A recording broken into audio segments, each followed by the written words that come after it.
बिस्मिल्लाहिर्रहमानिर्रहीम। अच्छा जी, हमने ये पढ़ लिया वायर फ्रेम। उसके बाद आ जाता है हमारे पास शेडेड। शेडेड हम इसको टॉगल को रेडियो बटन को कर रहे हैं, कुछ नहीं हो रहा। ऑब्वियसली सी बात है, हमें इसके लिए शेडेड में जाना पड़ेगा। डिफ़ॉल्ट शेडिंग में हम आ गए।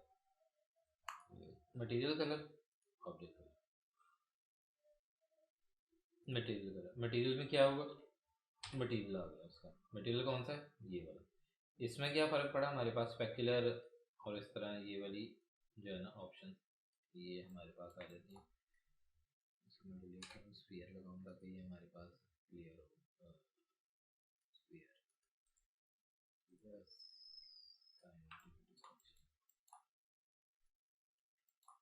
इसका मैं कुछ देर के लिए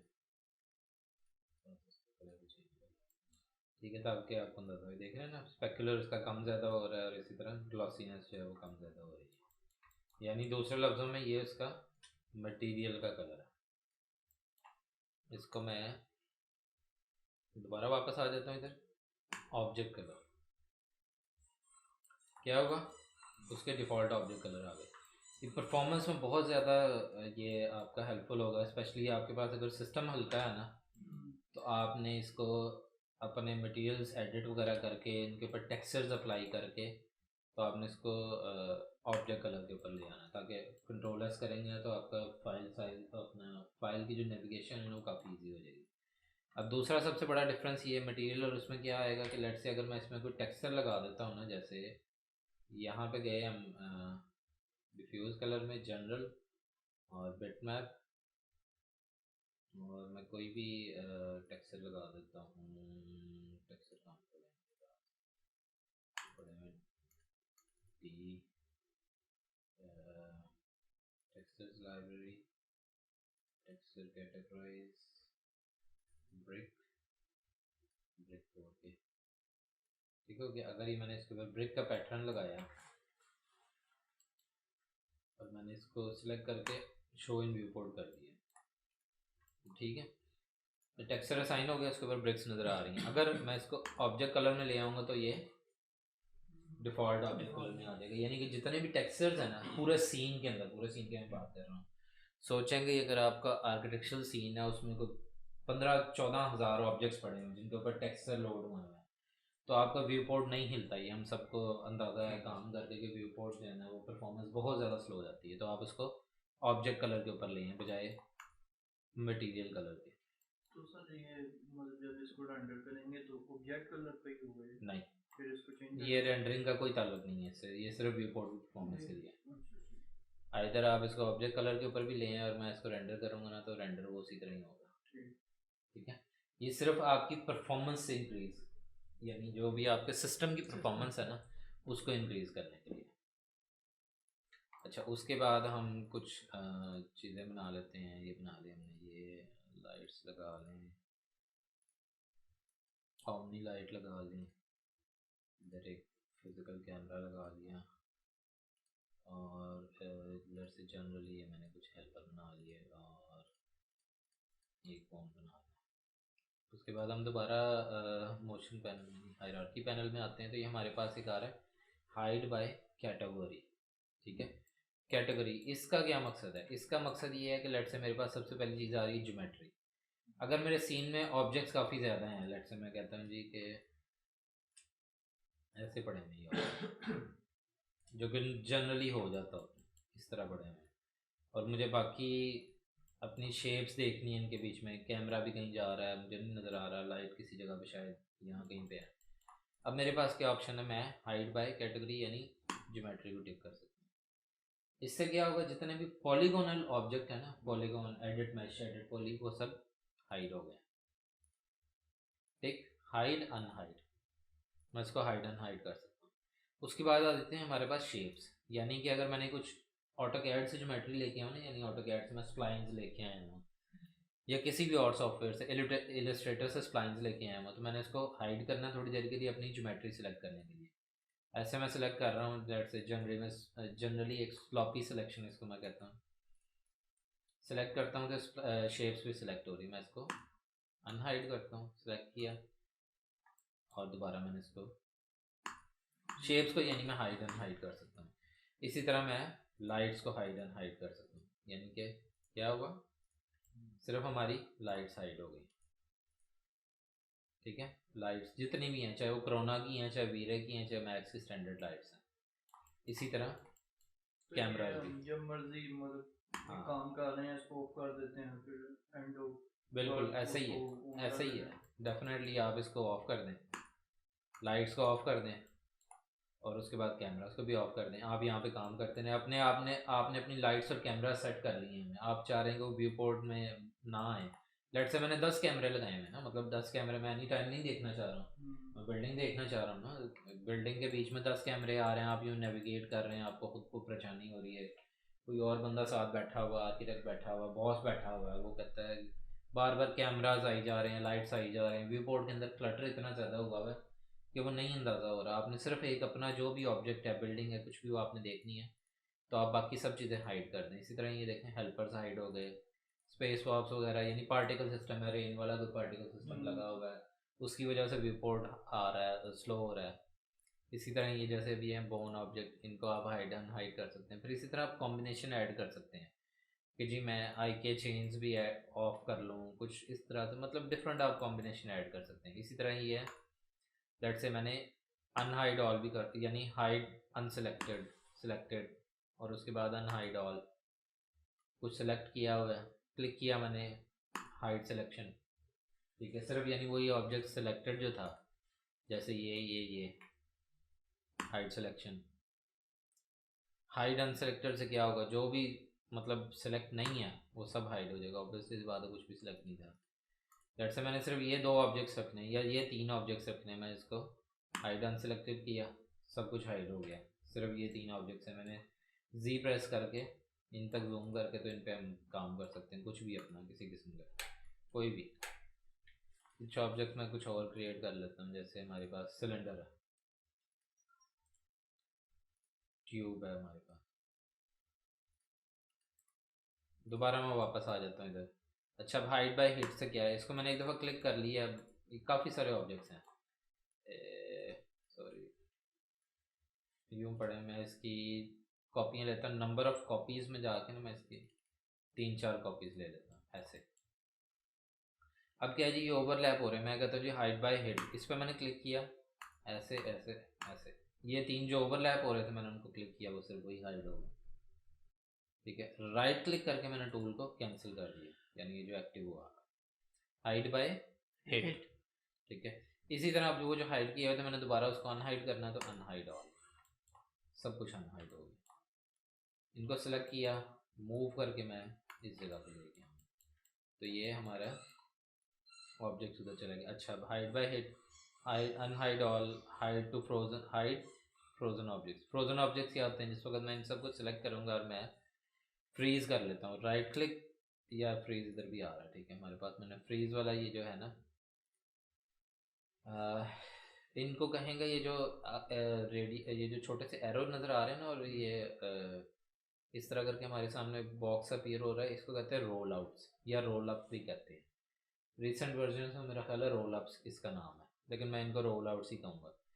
इसके ऊपर लेफ़्ट क्लिक करेंगे ना आप, तो ये रोल आउट खुल के ओपन हो जाता है, जैसे ये फ्रीज़ वाला है। अब क्या होगा, मैं किसी भी ऑब्जेक्ट को सिलेक्ट करूँगा और मैं इसको फ्रीज सिलेक्शन कर लेता हूँ, अब क्या होगा, ये फ्रीज हो जाएंगे, फ्रीज सिलेक्टेड। फ्रीज सिलेक्टेड से क्या हुआ, वो ग्रे फॉर्म में ग्रे उसमें कलर में चले गए, और अब वो सिलेक्ट नहीं हो रहे, यानी वो फ्रोज़न है अपनी जगह पर। फ्रोज़न ऑब्जेक्ट का हमें क्या फ़ायदा होता है, जैसे कोई ऑब्जेक्ट मैंने ऐसे बनाया और मैं F4 ऑन कर लेता हूँ और मैंने इसमें कुछ सेगमेंट ऐड कर देता हूँ, ये अब फ्रोज़न ऑब्जेक्ट का क्या फ़ायदा होगा कि मैं कुछ भी कर सकता हूँ। जैसे फ्रीज सिलेक्शन किया मैंने, सिलेक्ट नहीं हो रहा, लेकिन वो एज अ रेफरेंस मैं उसे इस्तेमाल कर रहा हूँ कि मैंने इस ऑब्जेक्ट के लिए कुछ भी मतलब बाउंड्रीज डिफाइन करनी है, किसी और तरह से मैंने इस ऑब्जेक्ट को किसी उसके ऊपर रखना है, या बार बार मैंने इस तरह मूव करके लेके आने हैं, मतलब डिफरेंट पर्पज़ के लिए फ्रीज इस्तेमाल हो सकता है। बेसिकली फ्रीज ये है कि आपका ऑब्जेक्ट जो भी बन चुका हुआ ना, आपने उसको या किसी तरह से मॉडिफाई करना है या एज अ रेफरेंस आपने उसको इस्तेमाल करना है, तो आप उसे फ्रीज कर सकते हाइड फ्रोजन ऑब्जेक्ट्स बताने लगा था मैं, ये है कि जैसे ही आप इस पर क्लिक करेंगे तो जितने ऑब्जेक्ट फ्रीज हुए हैं ना वो आपके हाइड हो जाएंगे और अनहाइड हो जाएंगे। यानी आप इसे डमी ऑब्जेक्ट के तौर पे भी इस्तेमाल कर सकते हैं। जिस वक्त हम स्नैप्स पढ़ेंगे ना, ये स्नैप, फिर आपको फ्रोजन ऑब्जेक्ट्स का ना ज़्यादा फ़ायदा होता लगेगा कि ये फ्रोजन ऑब्जेक्ट्स किस लिए इस्तेमाल होगा। अच्छा, उसके बाद हमारे पास आ जाता है फ्रीज अनसेलेक्टेड, यानी अगर आपने कुछ नहीं सिलेक्ट किया हो, जैसे ये दो है सिलेक्टेड है ना, इसके अलावा कोई भी ऑब्जेक्ट है आप उसको, वो सारे फ्रीज हो जाएंगे, सिर्फ ये दो नहीं होंगे। मैं उसको अनफ्रीज ऑल कर देता हूँ, यानी ये सब जो है ना वो दोबारा सिलेक्टेबल, मूव, रोटेट, उसके ऊपर आप कुछ भी असाइन कर सकते हैं। फ्रीज बाय नेम के अंदर आपके पास एक डायलॉग बॉक्स आ जाता है, यानी आपको अगर नाम पता है, आप कहते हैं मैं जी इस सिलेंडर्स को फ्रीज करना चाह रहा हूँ, यानी ये फ्रीज हो गए हैं और मैंने उनके अंदर से ये जो ऑब्जेक्ट है ना जो उसके पीछे हैं, जो उनके बीच में घुसे हैं, मैंने उनको निकाल के साइड पे डाल दिया। ठीक है, अनफ्रीज ऑल। इसी तरह सेम वही है, अनहाइड और फ्रीज बाय हिट वगैरह इस तरह की चीज़ें आती हैं। अब डिस्प्ले प्रॉपर्टीज़ के अंदर ये भी एक बहुत ज़रूरी पैनल है। ये कैसे ज़रूरी पैनल है? अब अगर मैंने कोई प्लेन बनाया, मैंने उसको रोटेट कर लिया थोड़ी देर के लिए एक ही की से। अच्छा, अब अभी आप देख रहे हैं कि ये साइड ब्लैक हो रही है और एक साइड उसके कलर में शो हो रही है। अब अगर मैं डिस्प्ले पैनल में आ जाता हूँ ना, यहाँ पे डिस्प्ले पैनल में आके तो हमारे पास एक चीज़ आ रही है, डिस्प्ले एज बॉक्स। ये भी व्यू पोर्ट की अपना परफॉर्मेंस से रिलेटेड है। परफॉर्मेंस से रिलेटेड, जैसे अब आपने मटेरियल्स भी बनाए हुए हैं, उसके बावजूद भी आपने उसको यहाँ पे ऑब्जेक्ट कलर पे भी सेट कर दिया, मटेरियल कलर के ऊपर उसकी परफॉर्मेंस नहीं आ रही है, आपने उसको ऑब्जेक्ट कलर पे भी सेट कर दिया। मैं अगर काम करूँगा, जैसे फॉर एग्जांपल ट्रीज़ होती है, ट्रीज़ तो हम लोगों का मस्ट है कि वो ट्री की इतनी हैवी फाइल है कि वो हिलना ही नहीं देती। सिलेक्ट किया, डिस्प्ले बॉक्स, चलो बस, दैट्स इट। आपकी परफॉर्मेंस एकदम से बहुत ज़्यादा इंप्रूव होगी। ठीक है, जितने ट्री वाले ऑब्जेक्ट्स हैं या कोई भी आपका हाई ज्योमेट्रिकल ऑब्जेक्ट्स हैं, कार्स भी हो गई, आपने जिस वक्त उसको मॉडिफाई कर लिया, अपनी जगह पर प्लेस कर लिया, जस्ट सिंपली उसको डिस्प्ले एज बॉक्स।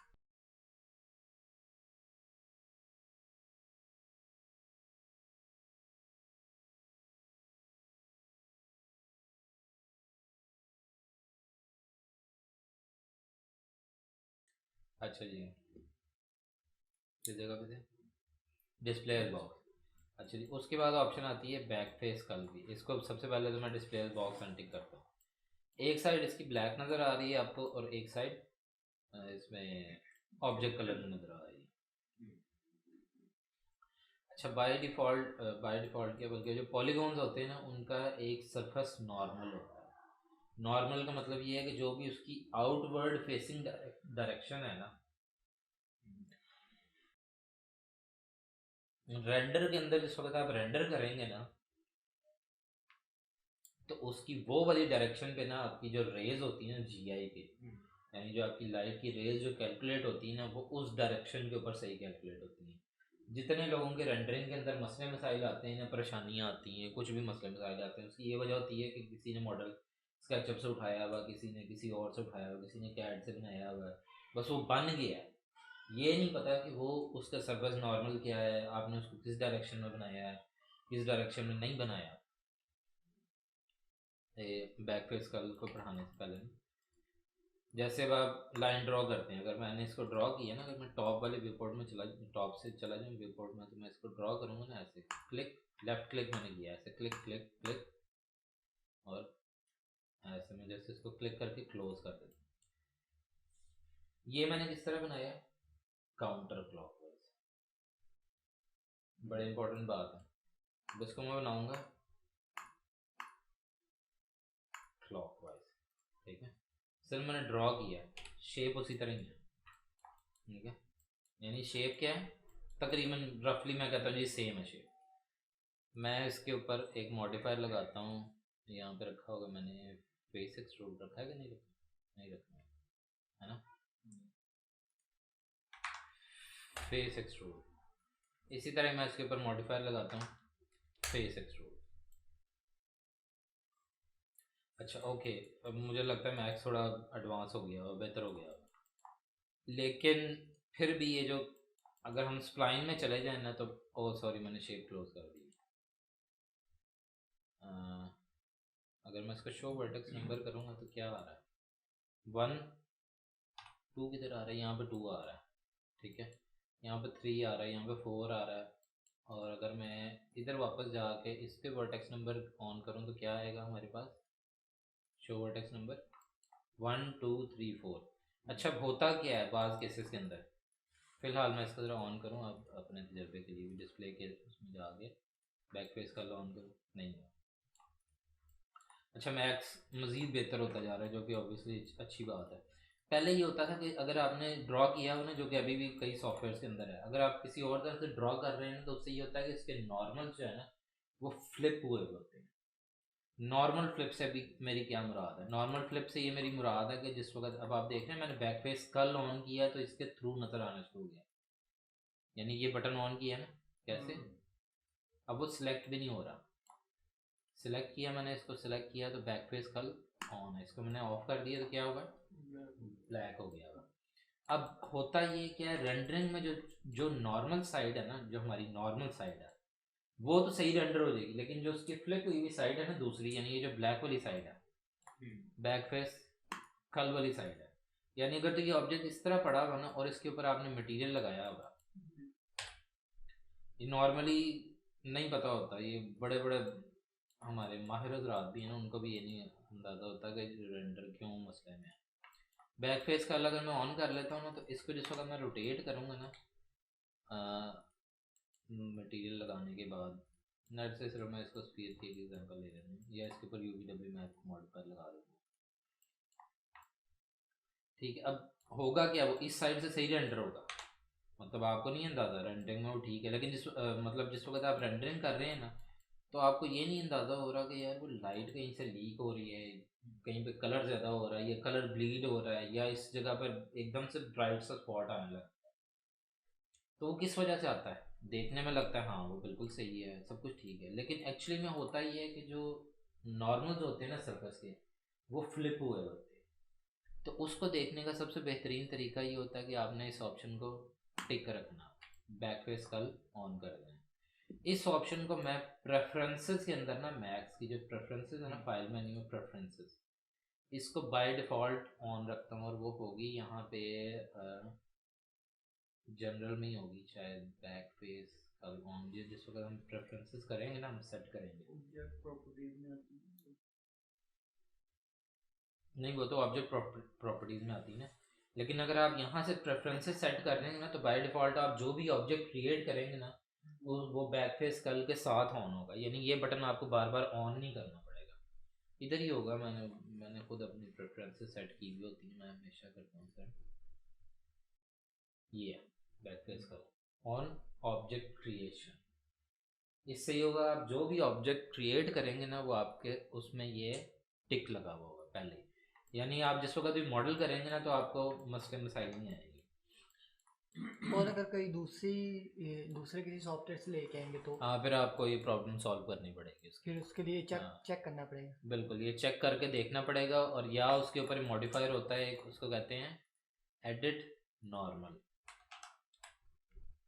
ठीक करने के लिए होता है। हाँ ये एडिट नॉर्मल, ये आपको बता देगा कि भाईजान आपके नॉर्मल की डायरेक्शन इस साइड, ठीक है, यानी आप देख रहे हैं ना उसने बता दी कौन से, जिस साइड के ऊपर ये ब्लू लाइंस आ रही है ना बाहर, इसको अगर आप थोड़ा सा एक्सपेंड कर लेंगे ना तो आपको और ज़्यादा क्लियर हो जाएगा। अगर इस मॉडिफायर को मैं इधर भी लगा दूंगा ना एडिट नॉर्मल, तो ये आपको बता रहा है, देख रहे हैं ना डायरेक्शन कौन सी है इसकी, फ्लिप करने के लिए ठीक बिल्कुल बिल्कुल उसको ठीक करने के लिए, वो हम ठीक करना भी आगे पढ़ते हैं। अगर ये इसकी डायरेक्शन आपने चेंज करनी है ना, यानी आपने बैक फेस कल ऑन कर दी और आपको पता लगा कि यार इसका असल में रेंडरिंग, तो मैंने रेंडरिंग में ये ऑब्जेक्ट इधर होना तो मैंने इसको इधर कर दिया, सारा ऑब्जेक्ट तो आप पकड़ के यूँ रोटेट नहीं ना कर सकते, अक्सर केसेस के अंदर ऐसे होता है, ठीक है। उसके लिए आप क्या करेंगे, मॉडिफायर लगाएंगे फ्लिप नॉर्मल, फ्लिप नॉर्मल की तरह, flip normal, flip flip flip flip flip flip, where is the flip normal या नॉर्मल, ये है नॉर्मल मॉडिफायर, ठीक है। जैसे ही आपने नॉर्मल मॉडिफायर लगाया ना तो आपने देखा है कि उसने उसकी सरफेस की डायरेक्शन चेंज कर दी, मैं उसमें फ्लिप कर सकता हूँ दोनों, थोड़ा जो काफी ज्यादा हो, कुछ सीधी हो, कुछ उल्टे हो। हाँ, फिर उसके लिए आपको मैनुअली जाके करना पड़ेगा। वो हम जिस वक्त एडिट पॉली पढ़ेंगे ना, तो वो फिर हम उसमें पढ़ेंगे कि एडिट पॉली में किस तरह जाके करेंगे। ठीक है सर ये जो किसी भी ऑब्जेक्ट का जो नॉर्मल है, ये क्या एंगल होता है? कोई एंगल है क्या? कोई एंगल नहीं, ये नॉर्मल ही है। ये नॉर्मल है इसका सिर्फ, ये नॉर्मल नहीं है। इस साइड में नॉर्मल नहीं, ये नॉर्मल है, ये इसका नॉर्मल। अब इसी तरह ये इसका नॉर्मल है, ये इसका नॉर्मल है, ये इसका नॉर्मल है। ये टी पॉड को अगर मैं आइसोलेट कर लूँ ना, इसमें अगर हमारे पास, फिर हम कहीं और जा रहे हैं आगे।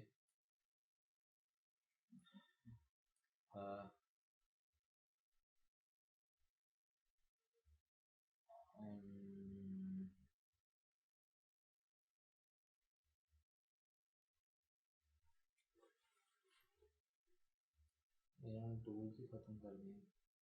अलाइन यहाँ पे होगा, ये होगा मेरे ख्याल में नॉर्मल अलाइन। ठीक है, ये देखिए अगर मैंने इसको क्लिक कर रहा हूँ ना, तो आप देख रहे हैं एक एरो की लाइन इंडिकेट हो रही है। वो जहाँ जहाँ पे वो चेंज हो रही है, इसका मतलब है वो उसका नॉर्मल है, उसका नॉर्मल है। अब अगर मैं इस टी पॉड को कन्वर्ट टू एडिटेबल पॉली कर दूँ, तो थोड़ी देर के लिए मैं इसको अगर अलहदा करके ले जाऊँ ना ऐसे, ठीक है, और मैं दोबारा यही वाला टूल इस्तेमाल करूँ इसके ऊपर ऐसे जाकर, मैं इसको क्लिक कर रहा हूँ ना, तो अभी भी क्या आपको फील हो रहा है? F3 में जाके करूँगा तो शो नहीं हो रहा, लेकिन जैसे ही मैं इस डायरेक्शन के ऊपर आता हूँ तो वो आपको उसका नॉर्मल शो कर रहा है। ठीक है, ये टूल एक्चुअली में हाईलाइट्स भी प्लेस करने के लिए, किसी भी लाइट को किसी भी ऑब्जेक्ट के ऊपर आपने लेके आना तो उसका हाईलाइट प्लेस करने के लिए काम आता है। खैर अगेन वो बात कहीं की कहीं निकल गई। बैक फेस कल का अब आपको अंदाज़ा होगा। ठीक है, इधर से भी आपको फील हो रहा है। ठीक है, अच्छा उसके बाद एज फेसेस, ये हिडन एजेस निकालने के लिए होता है। ये काफ़ी मतलब जिस वक्त आप एडिट पॉली करेंगे ना, फिर आपको इसका अंदाज़ा हो जाएगा। अब वर्टेक्स स्टिक्स क्या होती हैं? एनी टाइम आपने बस ऑब्जेक्ट के वर्टेक्स शो करने हैं। ठीक है, यानी कि without going to edit poly और वर्टेक्स लेवल, जिस वक्त आप वर्टेक्स लेवल के ऊपर जाते हैं फिर ही आपके वर्टेक्स होते हैं, तो आपको यहाँ से ऑन ऑफ हो जाते हैं, यानी एनी टाइम आपके वर्टेक्स होते हैं। इसी तरह मोशन पाथ, अगर ये ऑब्जेक्ट एनिमेटेड हुआ हुआ है तो आप इसका मोशन पाथ शो कर सकते हैं। एनिमेशन भी हम डेफिनेटली जिस वक्त आगे जाएंगे ना, अगर जल्दी से मैं बस आपको सिर्फ ऐसे करके दिखा दूँ, अगर मैं इसका एनिमेशन करूँ, ऑटो की मैंने इसको रख दी है और इधर आ गया, और मैं इसको ऐसे आ गया और मैंने इसको दरमियान में यूँ लेके गया और मूव किया, तो क्या हुआ? मोशन पाथ ये शो हो रहा है। ठीक है, मैं इसको प्ले करूँगा तो ये मोशन पाथ जो है वो प्ले हो रहा है। मोशन पाथ ऑन ऑफ करने के लिए कि वो किस पाथ के ऊपर चल रहा है। ठीक है, ये आप जिस वक्त कैमरा वगैरह स्टडी करेंगे ना, तो एनिमेशन के सेक्शन में कैमरा के ऊपर, तो ये आपको मोशन पाथ जो है ना वो जाएगा। सी थ्रू क्या है ऑब्जेक्ट है, जिस वक्त आपने इसकी शॉर्टकट की ऑल्ट एक्स भी होती है, इसको यहाँ से टॉगल ऑन ऑफ करने की ज़रूरत नहीं इतना लंबा, लेकिन ये है कि जिस वक्त मैं ऑल्ट एक्स प्रेस कर रहा हूँ तो आप देख रहे हैं कि ये सी थ्रू वाला बटन जो है ना वो आ रहा है। इसी तरह इग्नोर एक्सटेंड है, अगर मैं इसको जी प्रेस करता रहूँगा तो वो इस ऑब्जेक्ट को एक्सटेंड कर देगा, यानी इस ऑब्जेक्ट तक नहीं जाएगा। ठीक है, क्लियर हुआ? यानी इस ऑब्जेक्ट को मैंने सिलेक्ट किया ना, यानी अगर ये ऑब्जेक्ट यहाँ पड़ा हुआ है ना इस जगह पे, तो वो उस तक जूम एक्सटेंड नहीं जाएगा। जबकि अगर मैं इसको टिक करूँगा ना और मैं इग्नोर इसको करूँगा ना, तो जी प्रेस करूँगा तो वो जितने भी व्यू पोर्ट में हमारे ऑब्जेक्ट्स हैं उन सब तक जाएगा।